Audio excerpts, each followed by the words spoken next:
Hello, I'm Barry Strauss, and this is History in 5.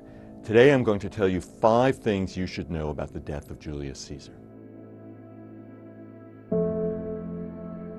We know it from Shakespeare's play and from movies and television series, but the assassination of Julius Caesar on the Ides of March, March 15th, 44 BC, is a historical fact. Over 60 leading Romans joined the plot to kill Caesar, who had recently become Rome's first dictator for life.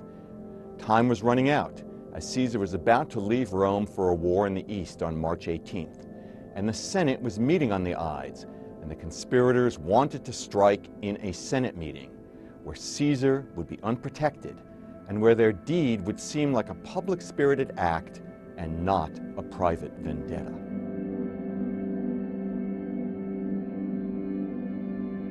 An unknown assassin was perhaps the plot's leading figure. His name was Decimus Junius Brutus Albinus. Decimus was one of Caesar's top generals and a close political ally who served as a mole, relaying information to the other assassins from Caesar's inner circle. We have 24 letters between him and Cicero, as well as an account of the assassination written by a contemporary that emphasizes Decimus's role. But until a recent reassessment by scholars, that account has been unfairly dismissed. Now we can begin to understand just how important Decimus was.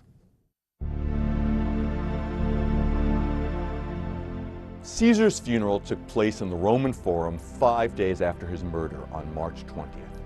Shakespeare says that Caesar's friend and colleague, Mark Antony, incited the crowd to riot by giving a eulogy that subtly, but not too subtly, reminded them of everything Caesar had done for them. Antony really did give an emotional funeral speech, but he never said the 3 famous words. The rioters increased Antony's political power. But I don't think Antony was the brains behind the riot. I suspect that distinction goes to his wife, Fulvia, an able woman. She had incited a similar riot 8 years earlier at the funeral of her first husband, another murdered politician.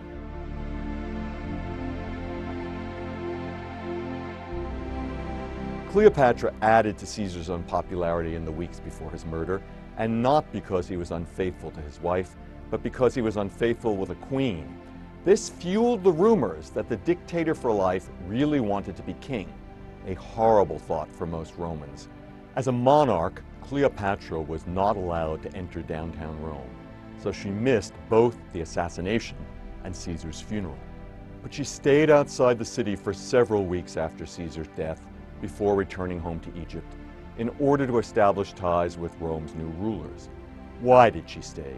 As a ruling queen, she had a job to do, and she could not afford to indulge her grief for her murdered lover.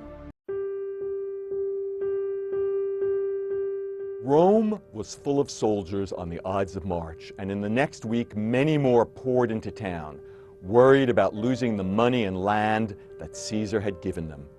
The assassins tried to reassure the soldiers by saying they could keep it all, but that wasn't enough. The Republic might have muddled through if not for the arrival of an 18-year-old Machiavellian genius, Octavian, Caesar's grandnephew and heir. Now named Caesar, Octavian rallied the soldiers and paid them well. And finally, it came down to battles. If Brutus, Cassius, and Decimus had won on the battlefield, then the Republic would have survived. Instead, Octavian won and replaced the Republic with the Empire. Less than 20 years after the Ides of March, Octavian became Augustus, Rome's first emperor.